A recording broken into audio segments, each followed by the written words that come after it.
o presidente do Senado, Rodrigo Pacheco, reagiu à aprovação daquelas medidas na Câmara dos Deputados, que a gente falou aqui na semana passada, de reequilíbrio institucional, o chamado pacote anti-STF, que avançou na Câmara, passou pela Comissão de Constituição e Justiça, e aí no final de semana, Pacheco, que estava na Itália participando de um evento ao lado de ministros do Supremo Tribunal Federal, de empresários que têm causas no Supremo Tribunal Federal, inclusive, Pacheco foi perguntado por jornalistas e comentou essa proposta. E aí disse que vê a PEC, especificamente a medida que permite ao Congresso suspender decisões do Supremo Tribunal Federal. Pacheco diz que essa proposta de emenda constitucional é inconstitucional. A declaração foi dada em Roma, na Itália, onde Pacheco participa desse evento que eu mencionei, do Esfera Brasil. E aí, Salles, como vê essas reações? Já há um indício de que vai se tentar, de que é esse o caminho que vai ser seguido, né? Não só pelo presidente do Congresso, pelos próprios ministros do Supremo, Gilmar Mendes, Barroso, já declararam que é inconstitucional. O que te parece? Como é que está vendo esse cenário? Existe uma coisa no direito constitucional que é chamado o vício de iniciativa, né? Cada um dos poderes, eles a princípio, e eu vou falar princípio porque tem exceções, ele a princípio só pode ter as suas regras internas alteradas por iniciativa do próprio poder. Então o executivo é ele que decide sobre as suas regras internas, há de referendo do legislativo. O legislativo decide as suas regras internas, e o judiciário propõe ao legislativo alteração das suas regras internas, assim como no executivo, há de referendo do legislativo. Essa é, digamos assim, a fórmula normal, né, de você alterar regras internas do Poder Judiciário. Você tem o próprio Poder Judiciário propondo alterações da sua sistemática. Mas há exceções. Quais são as exceções? As exceções são justamente aquelas que dizem respeito à mudança constitucional. Por quê? Porque as mudanças constitucionais, aquilo que é objeto de PEC, aí só pode ser iniciativa do próprio legislativo. Então, nesses casos, e as mudanças que estão sendo propostas, elas cabem numa PEC, né? A PEC é uma iniciativa do legislativo. Aí você não tem como ter uma PEC, né, vindo por iniciativa do judiciário. Então, há um calibramento aí nessa posição do Rodrigo Pacheco. A posição do Rodrigo Pacheco, ela está revestida de uma aparência de legalidade pelo fato intrínseco de não ser uma mudança vinda do judiciário. Entretanto, sendo uma alteração por proposta de emenda constitucional, ela pode vir, sim, dentro do legislativo.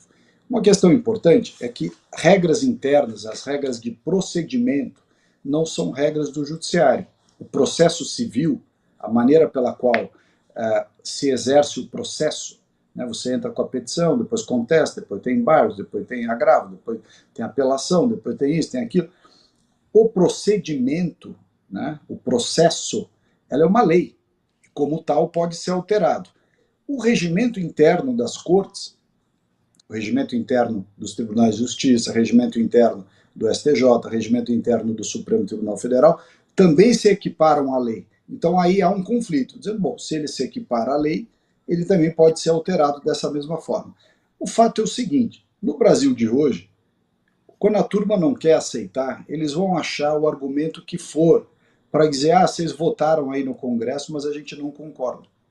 Né? Isso vai acontecer, como já aconteceu inúmeras vezes, está aí a alteração do marco temporal das terras indígenas, está aí a discussão das regras para a reforma agrária, está aí a discussão de uma série de normas ambientais, está aí a discussão da própria anistia. Quer dizer, hoje, na situação que a coisa se encontra, não é preciso que haja fundamento legal para o sujeito chegar e falar, olha, não concordo, não vou cumprir. Né? Nós estamos assistindo decisões reiteradamente contrárias àquilo que o parlamento decide através do devido processo legislativo. Então, enfim, não causa suspeita, não causa espanto, perdão, você ouvir o Rodrigo Pacheco dizer, não, eu não concordo e não vou fazer. Está lá junto, né? E está atendendo aquilo que eles querem que ele diga, que ele faça. E o texto passou justamente, né, Consta, é bom lembrar, pela Comissão de Constituição e Justiça da Câmara, né, que é uma comissão dedicada a isso, verificar se o texto é constitucional ou não, a admissibilidade. Então é praticamente uma anulação do trabalho do Congresso, né? Para que serve a Câmara ter uma comissão para isso se vai ser anulado, né? Para que serve o Congresso como um todo, né? Se na interpretação desse pessoal a última palavra sobre o que é constitucional ou não cabe ao Supremo e ponto final, e nada mais pode ser reformado nesse sentido. É uma forma de criar uma ditadura perfeita, né? Meia dúzia do STF decide tudo, age de forma muitas vezes inconstitucional, quando o legislativo que sofre ingerência, né, ignorando a divisão, a independência entre os poderes, né? O Barroso falou da harmonia e a independência. Quando ele tenta reagir para conter o STF, que não pratica a autocontenção, é considerado a priori, antes mesmo de avaliar o mérito todo, né, como uma provocação inconstitucional. E o Pacheco está lá para isso. Aliás, lembrando que ele é do PSD, do Partido do Kassab, é isso aí, né? Então, essa turma está lá para isso. Um advogado do Senado que deu um parecer contrário, por exemplo, ao impeachment do Alexandre de Moraes, né, que é um mecanismo de freios e contrapesos necessário para funcionar no país, descobriu-se, a Revista Oeste veio com uma reportagem, que ele tem um escritório com 100 processos ou mais no STF, que é outro escândalo pouco falado, né, os escritórios dos cônjuges dos ministros supremos. Então é tudo conflito de interesse, é tudo promíscuo. O Toffoli e o outro lá viajam para um evento, tudo pago, que pago pelos irmãos Batista, que tem um monte de caso da JBS no próprio STF. Então é muita promiscuidade. Todo mundo está vendo o abuso de poder, o arbítrio, que não estão funcionando adequadamente as instituições, né? E aí, quando, repito, o Congresso tenta fazer alguma coisa, a reação, até mesmo às vezes por recado, o Barroso começa a dar entrevista, o Gilmar Mendes começa a dar entrevista, a gente sabe quem são os assessores informais da velha imprensa, começam a se manifestar e dar recado.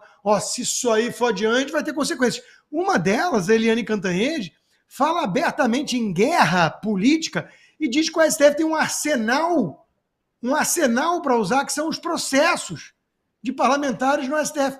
Ameaça, não é nem velada, não é nem sutil, ameaça escancarada por meio da mídia. Então o negócio virou várzea. Isso é republiqueta das bananas. Não dá para levar a sério o Pacheco todo empolado, as instituições, isso é inconstitucional, a última palavra. Aí vem o Flávio Dino, comunista do STF, né, dizer que questão de constitucionalidade cabe ao STF dizer. É um espantalho. Ninguém está dizendo que o STF vai perder a prerrogativa de julgar a questão da constitucionalidade. O que está dizendo ora bolas, é uma mudança constitucional aprovada por maioria de 3/5, como tem que ser uma PEC, para mexer em coisas que não são pétreas, que não têm a sensibilidade que eles estão dizendo. Por exemplo, decisão monocrática de ministro. Onde que isso fere os itens lá que não pode mexer? É ridículo esse argumento, é um espantalho. A gente sabe como é que funcionam as estratégias de narrativa, né? Então, o Brasil está sequestrado por uma minoria de ministros que ignoram a própria Constituição, da qual deveriam ser guardiões, e quando o Legislativo, que é quem cabe, tenta reformar algumas questões para mitigar o abuso, vem chantagem, ameaça, o aviso de que vai decretar qualquer coisa que venha inconstitucional. Então fecha o Congresso, economiza para o contribuinte brasileiro, né, para o pagador de impostos, uns 11, 12 bi por ano aí. Fecha, serve mais para nada, né? Tá aí, Rodrigo, desculpa, Abraão, esse caso específico é mais um, dentre muitos outros que nós já tratamos aqui, que expõe de maneira inequívoca a relevância da eleição para o Senado da República em 2026. Quer dizer, o instrumento constitucional disponível para você equilibrar isso de maneira perene, colocar efetivamente as coisas no seu devido lugar, quer seja nos assuntos de relações exteriores, política internacional, nós estávamos falando agora há pouco, e também, em igual medida, a questão do judiciário.